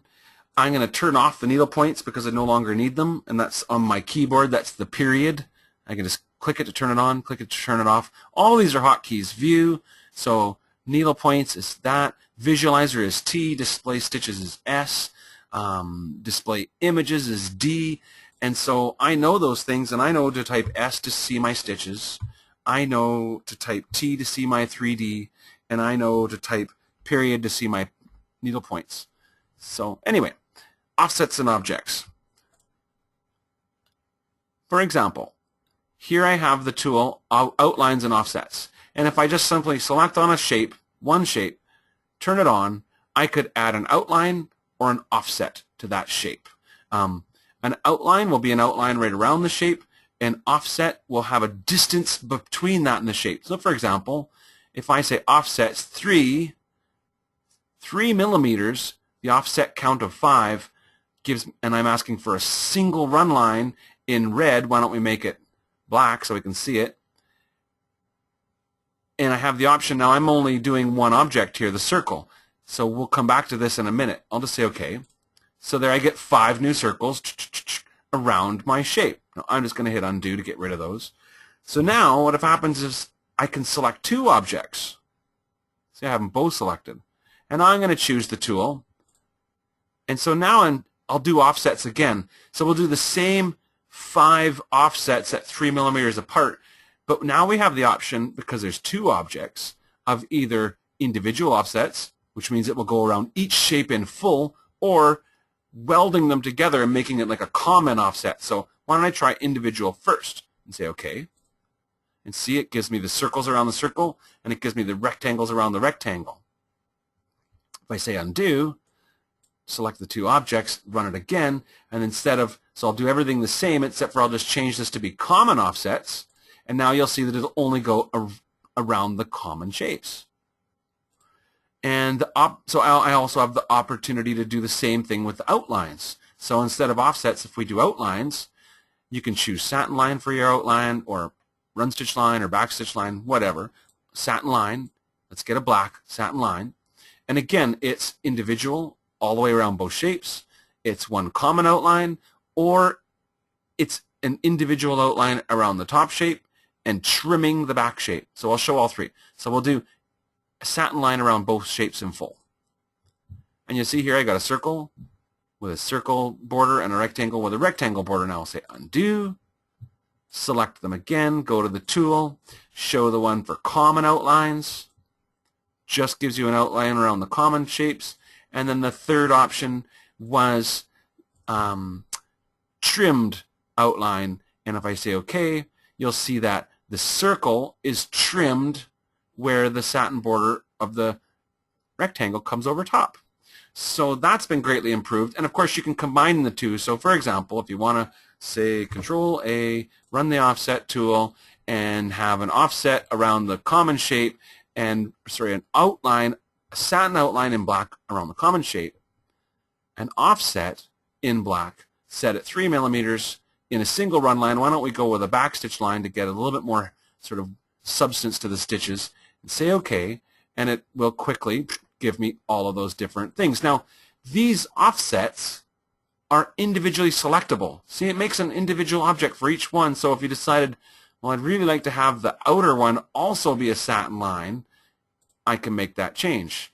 But I kind of like one of these inside ones to be, oh, I don't know, candle wicking line or whatever. So you can see here how I can make that kind of individualized changes to them. Now, why don't I open up another one of the new designs that came with version 4, and so it's a Jan file. And I instantly loved this design. It's one of the new designs, and I just think it's the sweetest thing. It's called the Love Owls. So here's an example of using some of those different tools that we've learned about today. I'm going to take my select tool and draw a box around the owls, but not the circle. So that selected everything inside the owls, but it did not select the big satin circle around them. And I'm going to choose the offsets and outlines, and I'm going to turn off offsets, and I'm going to ask for an outline in black around the common shape and say OK. Now it tells me the width of some of the things is going to be reduced due to problems with narrow shapes. Fine, say OK. And it basically creates the border, and it's on top. Now, maybe I don't like it because I'm losing some of it. Maybe I'd rather have it behind. What I'm going to do, I'm going to say undo. This is the teacher in me again. Has to show how to do it. I'm I'm going to run the tool again, and this time instead of an outline, I'll do an offset. And I'll make my offset be 1 millimeter apart, 1 millimeter outside. I'll make one new object, and I'll have that be a satin line. I'll say OK. Gives me the same warning. Now, the satin line was added 1 millimeter away from the embroidery. But if I look at the object property of this satin line, it's 2 millimeters, which means I've got 1 millimeter under the or over the embroidery and 1 millimeter outside of it. Now what I want to do is, I'll just show this resequence by colors, is take this black, which is now the last color, and I'm going to bring it to be the first color. So I'll just move it to the top. Now that's close, but I don't want it to be, I need it to be after the big circle that they're sitting on. So I'm going to move it down one more color, so it'll be the second color in the sequence. See that? So I put a little bit of a halo outline around those owls. Now let's have a little bit more fun with them. I'll select the whole design this time, go to Offsets and Outlines. Now we'll choose offsets at 3 millimeters, and we'll go with 5 offsets, and we'll go with a backstitch line, and we'll say OK. And so you'll see it gives me kind of a cool little pattern. See how it fills up all the void shapes outside? I got 5 lines to the outside, and I don't know, 3 or 4 lines to the inside, however many it could put, only 1 line here, whatever it could do. And then, if you wanted to, well, I got my MC11000, we're looking at the, let's see here, the SQ hoop. And so if you wanted to, you could even keep going with this and go to the Ambiance quilting and go with my 200 millimeter square hoop and go with, oh, I don't know, Echo. And so the design margin of 3, the block margin of 2, and the line spacing of 3, and we'll go with black lines and say OK. Cool. So that was using the Ambiance quilting combined with the offsets and objects to create borders. And yeah, what a cute little design. And remember, any of these lines can be selected and changed to be any type of stitch that you want. So if you want it to be a candle wicking line, maybe you want to change the settings of your candle wicking line, you can do all that kind of stuff. So any one of these border or lines could be a border or a motive run line or a stem stitch line or a triple stitch line or a sculpture line. There's all different styles of lines for you to choose from and apply to these different shapes that were created. So very fun, very useful new tool. Now I love this one, branching and break apart. So I'm going to go ahead and show that. Close this. Let's start a new design and insert an image. I'm going to auto-digitize the Tiffany again. So we'll go to click the design advanced. We're going to put the black as a fill color. We're going to make those flower colors be on top so that we ensure that we got similar kind of results that we had last time. And I'll say OK. Okay. So we quickly get some embroidery design results. And what I wanted to show, for example, if I click on this little flower here, pull it aside, and last time we looked at how we could use the fill hole tools to fill in these holes. What I want to show this time, right now the sequence view is showing us the colors. I'm going to change it to objects so I can see the individual objects.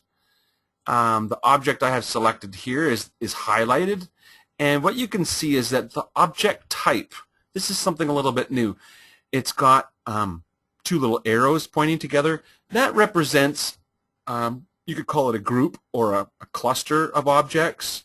It's a bunch of objects that have been tied together by what's known as branching.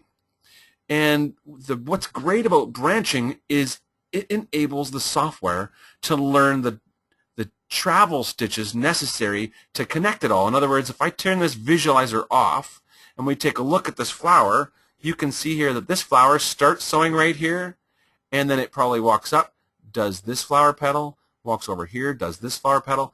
it connects all those flower petals and it finishes sewing right there. And there's no jumps, even though there's 1, 2, 3, 4, 5, 6 different flower petals, they're all connected by the software. Now, I could, for example, take those flower petals and use the break apart tool over here. It's kind of like a little hammer. You just click on that, break them apart. And now that I've broken them apart, first of all, I can select on an individual object. They're no longer branched together as they had been in the past like this. They're all the individual ones, which is nice for editing because it gives me the ability to make changes to them, but it also shows me how, look at the trail thread. See, this one finishes sewing here and it jumps to that one, and that one starts sewing here and finishes there and it jumps to here. And so we've got this situation where it created all of these, I don't know, what am I trying to say? They're not connected anymore. They're jumping in between, and you could move them around if you wanted to. I could resize them. I could rotate them, whatever you want. But their traveling has all been lost. Now, the new feature, so that was break apart, is called branching. So, for example, if I select all these objects that I've just moved around and say edit branching, it asks me to say where they'll start sewing, so I'm going to choose right here, and where they will finish sewing, and I'll choose right there. And now you can see that it relearned how to sew through all these objects. Start sewing there, does this one, this one, this one, this one, this one, this one, finishes right there. So that's really great. And if you like to digitize, this is going to be fantastic. Imagine creating redwork embroidery from a drawing, and you were using your line tool, and you drew a line here, and then you drew a line here, and there, see, it jumps in between, and you drew a line over here, and maybe you drew a line over here. Oh, but you wanted another line over here. And you've drawn all these lines, and they all have these different starting points and ending points, and there's all these trail threads in between. But now you can just simply select all those lines, choose edit and branching, and say, well, let's have it start sewing right, I don't know, here, and let's have it finish sewing here. And it connects all of that run stitch into one branch of run stitches. And you can break it apart with the break apart tool. So that's, I'm very excited about that new functionality. I see lots of potential for that as a designer of embroidery. Okay, so now we have another tool. It's called the closed line tool, and I'll go ahead and show that. That's not too hard to show. I'll just Control A and delete everything we got here. We always had a line tool. Basically, the line tool works like this. If I left click, I get corner points. If I right click, I get round points. What's different is if I hit enter, it starts here and it finishes there. And that's the open line tool. In the past, to close it, I had to digitize my last point right over top of the first one, and it had to be very accurate to get it to be a closed shape. Now, what I can do is just simply choose closed single run line. It's going to be the same tool, left clicks or right clicks. But when I hit enter, see, there's my first point here. Here's my last point here. If I hit enter, it automatically closes them. So the shape becomes automatically closed. And we have closed line tool. And we have also closed, border tool. So the satin border, which really to me it's all the same tool, because of course I can choose to change my satin line to be a backstitch line. And I can choose my single run line to be a satin line. So to me, really, they're the same tool. All of this, these four tools work almost identically. So we have open single line, open satin line, closed single line, and closed satin line. So that's new in version 4, the option of creating the closed line tool. This one's cool. They've improved the radial fill. I'll just delete all this and show you here. If I create an object, and it can be any shape object, so I'm going to choose a radial fill object. And I'll draw a shape, so it can be really any kind of shape that you want. When I hit enter, you'll see that the way the stitches are created in a radial fill is they sew around a center point. Now in version 3, the tool kind of was tied towards this turning angle tool that would have a lot of points it was very difficult to change. Now you'll notice right away if I choose reshape, it's very different in version 4. You see, first of all, I have an easy entry point to change. I have an easy exit point I can change. Not only that, I could easily reshape the object, and I could easily reshape the hole. So first of all, if I want to move the hole, I can just click and drag to move the hole to a different location. If I want to resize the hole, I can change the size of the hole. So it really opens up all sorts of creative ways to create stitching, and of course it has this weave fill pattern, but I could select that and change the radial fill tab to be any fill pattern that I want to, or to not have a sort of pattern at all to it and just be plain, parallel stitching or whatever. So you can change that as well. And we should be able to turn the pattern off. Let's see here. Is there one that says none? I'll have to follow up on that. I believe there's a way that we can have no pattern and just have the radial showing. Anyway, and you can control the density, the spacing, and the size of that radial fill. Maybe the fill stitch tab.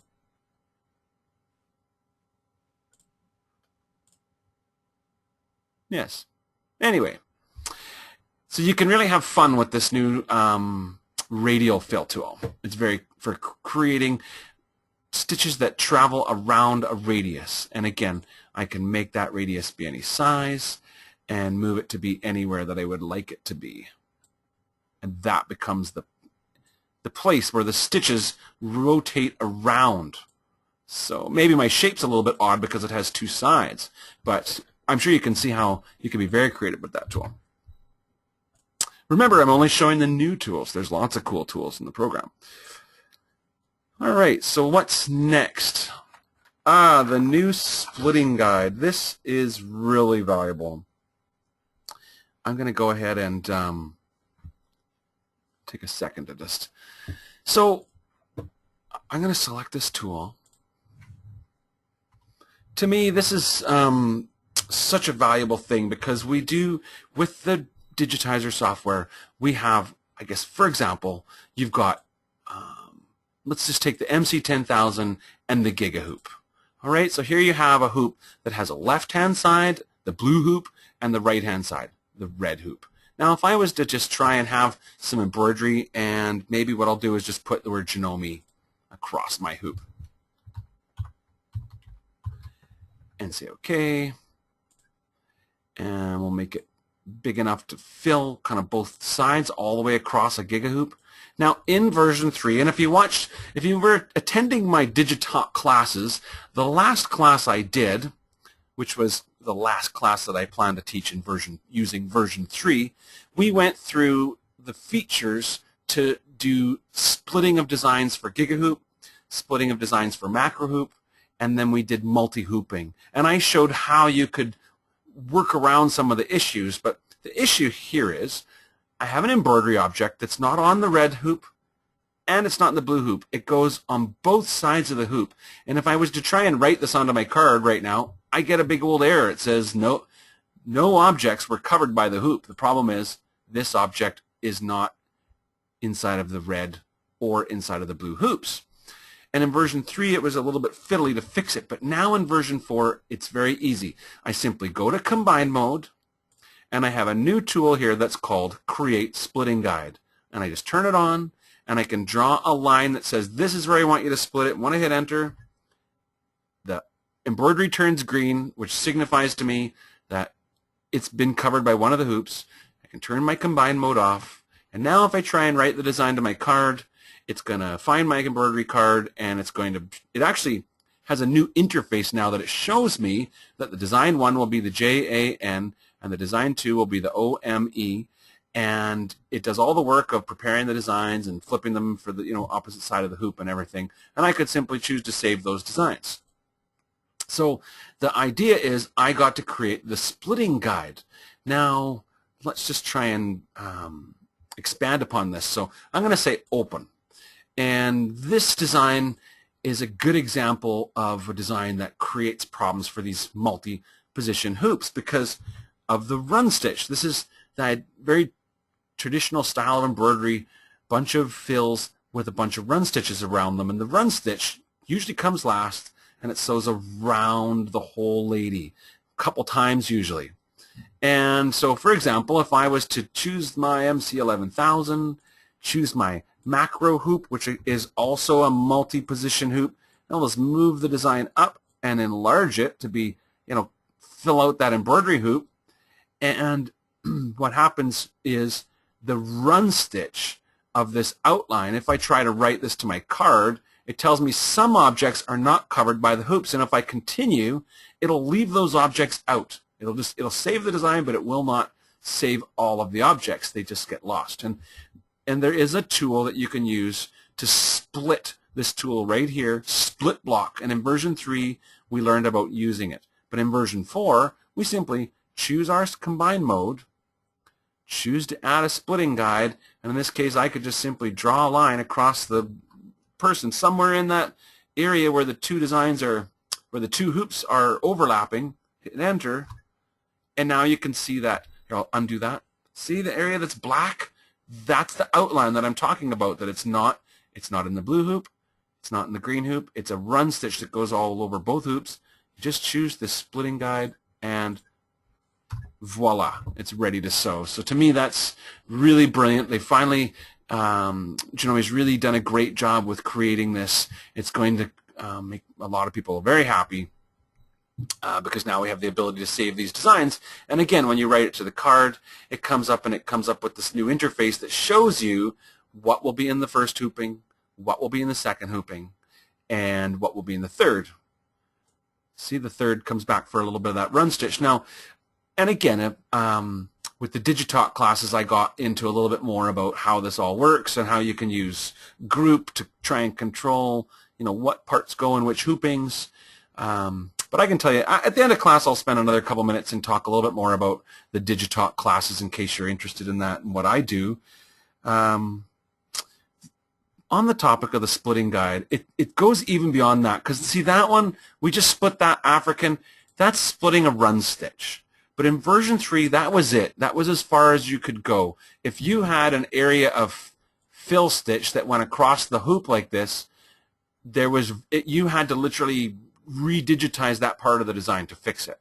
Now, I'm just going to go to show it in version 4. So I'm going to say new, or why don't I do, I'll open another design, but instead of being something with a run stitch outline, we'll open a design that has lots of fills and would be difficult, almost impossible in version 3 to split something like, see this big ship?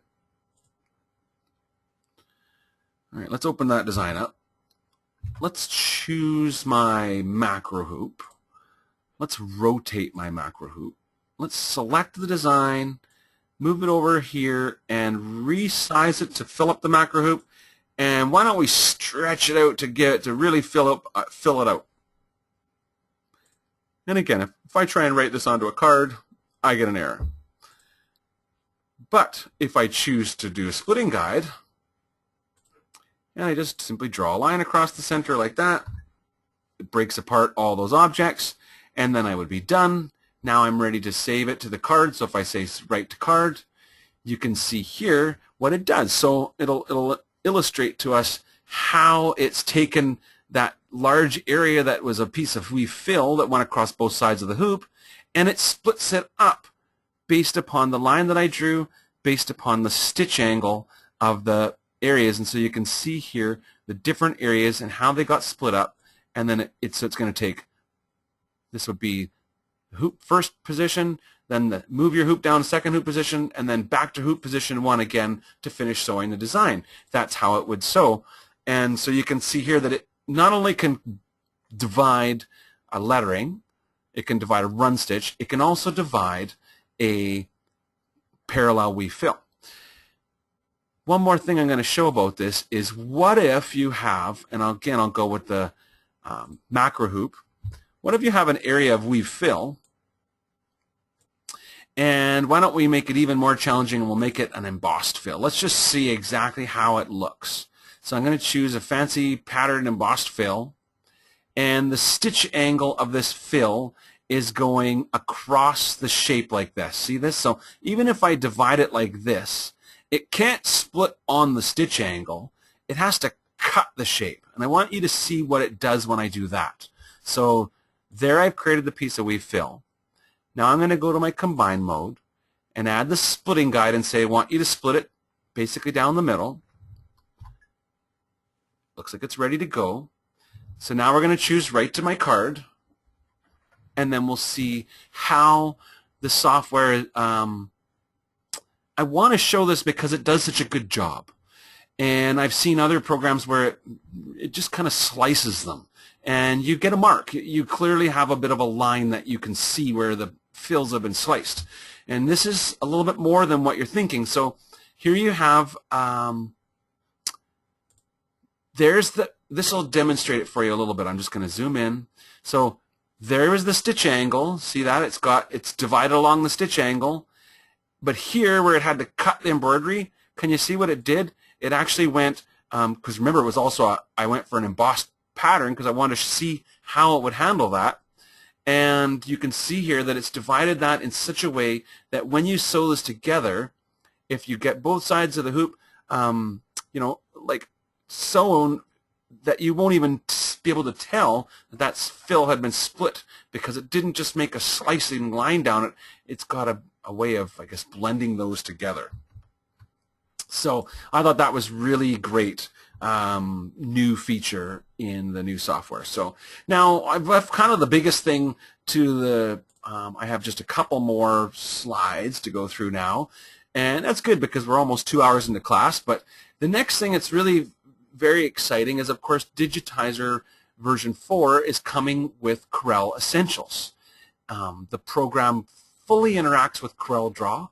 I'll show you in a moment exactly how it works, but it also comes with a standalone version of CorelDRAW and CorelDRAW Essentials and Corel Photo Essentials, which are really tools that you can use well beyond your embroidery needs.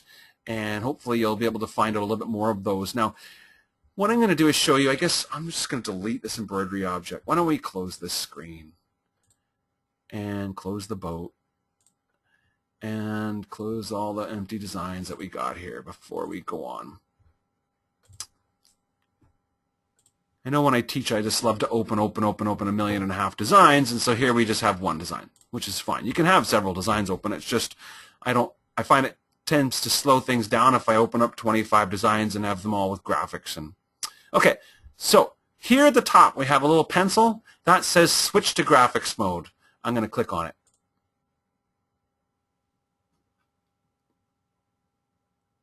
And it's switching over to the CorelDRAW interface.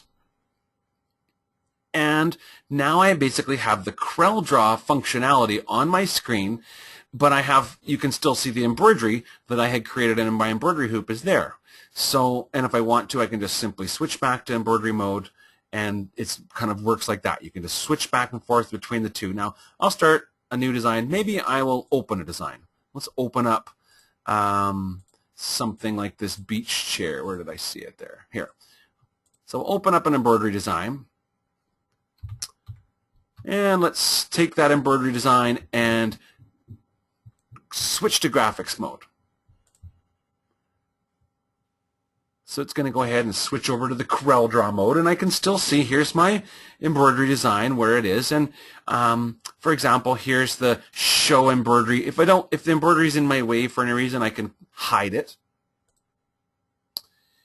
Now, I'm sure CorelDRAW may be new to you, so you won't be completely familiar with everything. So this little toolbar here is the switch back to embroidery mode and also convert to embroidery, which I'll show in a moment. These are the import and export options.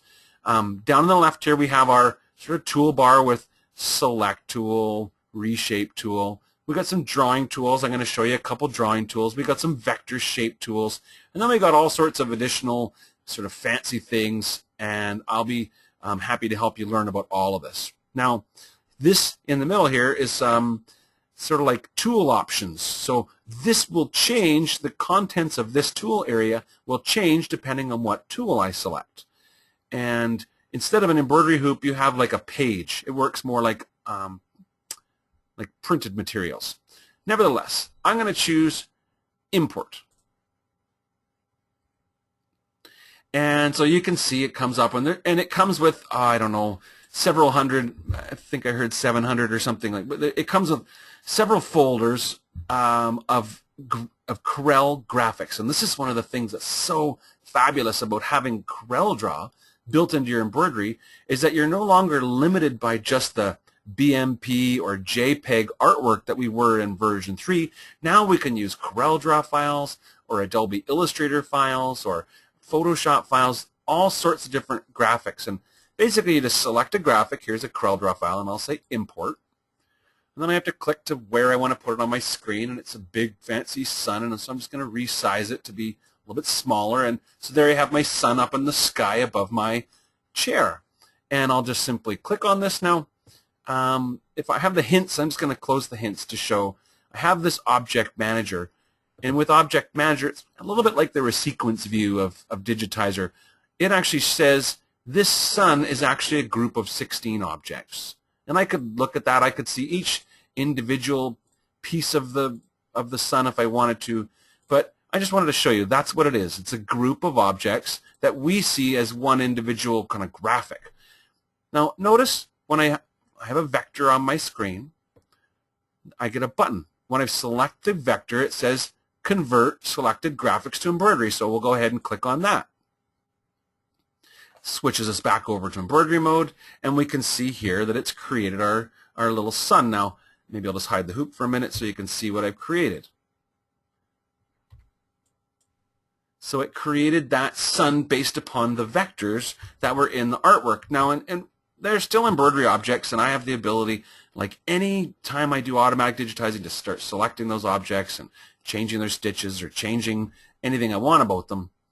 What I'm going to do, I'm just going to simply say, okay, well, while we're here, let's select all of this embroidery and make it fit in the embroidery hoop properly.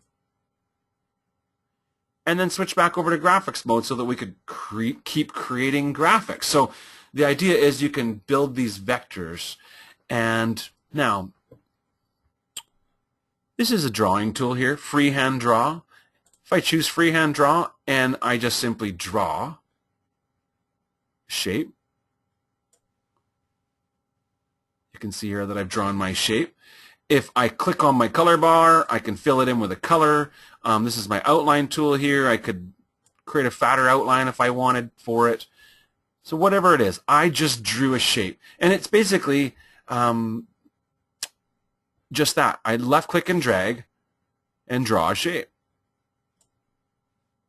And see, it automatically kept the color and the outline that I had from the last shape. But if I want a different outline, or if I want to have a colored outline, I can get a colored outline, you know, whatever you want. And I can select these shapes and easily select that shape, convert it into embroidery. So that's the way it works. See there? My fill and my outline. So Digitizer is working kind of seamlessly with the CorelDRAW interface. Now, I guess just to keep playing with the CorelDRAW, this is, so again with the triangle on the tool means there's more options. So that was the freehand draw. I've got sort of an artistic style of drawing. This one's kind of cool here. It's like a smart drawing tool. For example, if I draw a triangle, it'll fix that in triangle to be nice and perfect for me. If I draw a square, gives me a perfect square. If I draw a rectangle, perfect rectangle. If I try and draw a circle, probably get an oval. Yeah, but if I can get a little bit better circle, it's still an oval. Let's see if I can draw. It's still an oval. If you can draw close enough to a circle, let's see here, Trevor. A circle. Anyway, it perfects those shapes for you for drawing. certainly you could see now, or if you had one of those little tablets, like I know a lot of people ask about the Wacom tablets with the pen and the drawing pad, that might be really cool for using with the vectorized artwork. Yeah, there's so much that I could show you right now about the CorelDRAW that, we could be here all day. I'm going to show you a couple more things. This is the vectorized shape. So, for example, if I choose this star shape, left-click and drag, we get a star.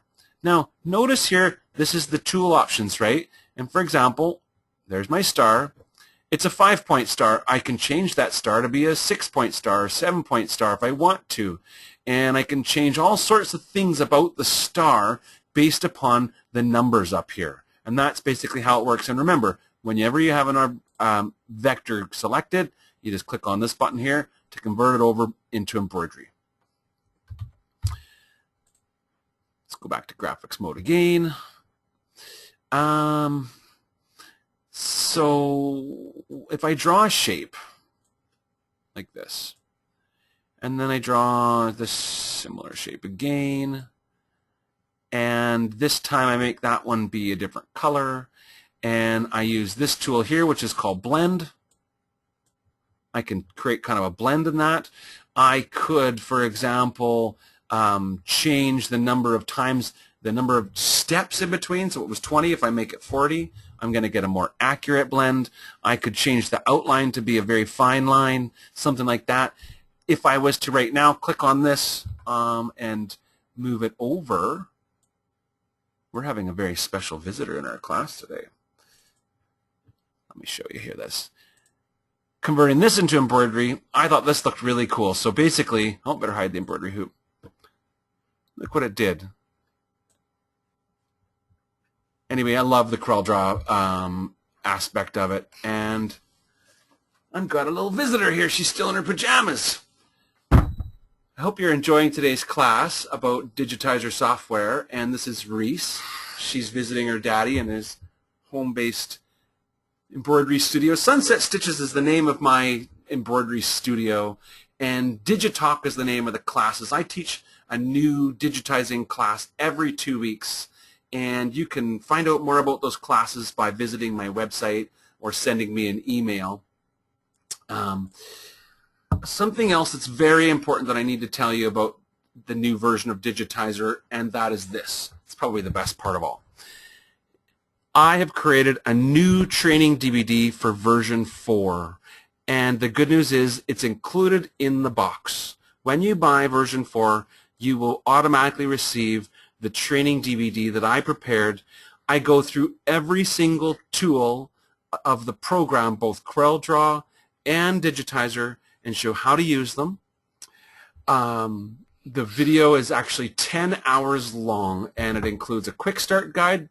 So for people that are brand new, there's like a 2-hour kind of orientation video, and then a whole, I think there's 60 or 70 individual video clips that are separated by each tool, making it very easy for you to review them. Now, hold on, Reese. You're going to let Daddy finish this class, okay? You go upstairs and see your mom. Go on. I'll be up in a minute. Well, if you look, you'll find her. She's in the kitchen. She's on the kitchen. Okay. Sorry. So just to finalize, that is, I think, really great news. The DVD that's in the box specifically shows how to use the software, and that's really what's different between the classes that I'm teaching, where I actually take artwork and apply the concept of how the tool works and show you how to use them. And, if you come and look at the blog and look backwards at the different blog posts, you'll see the different styles and in my classes. So I certainly invite anybody that would like to find out more about that class to visit sunsetstitches.com. That's my web address, and that's my email address, trevor@sunsetstitches.com. And I'd certainly be happy to hear from you and find out what you think about version 4. Now, I said I would tell you guys about the price, and I will. What I know, I don't have the international pricing, but in North America, so Canada, United States, the price of the program is $1,799. That's the suggested retail price.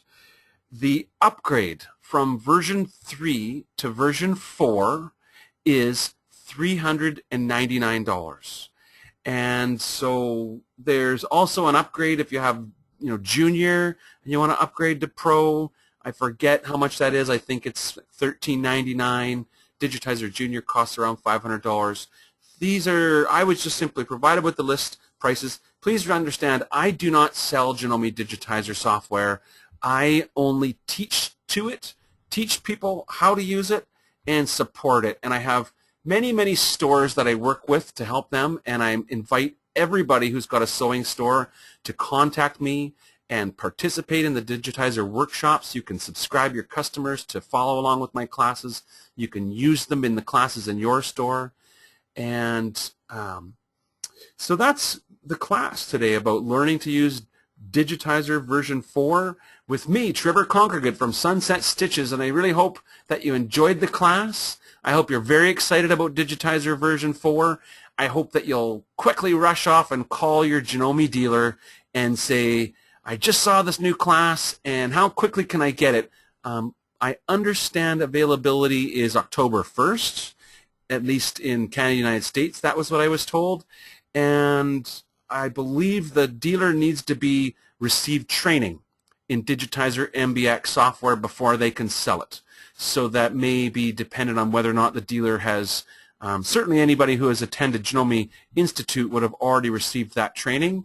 But if they haven't, then they'll have to get that regionally. But yeah, so the software is available the next couple of weeks. My next class is Digitalk 10B, and it will be on Tuesday, September 27th at 1 p.m. And if you're brand new to Digitizer Workshop and my Digitalk classes, and you'd like to check this class out, if you send me an email, I'll send you an invitation so you can try it for free.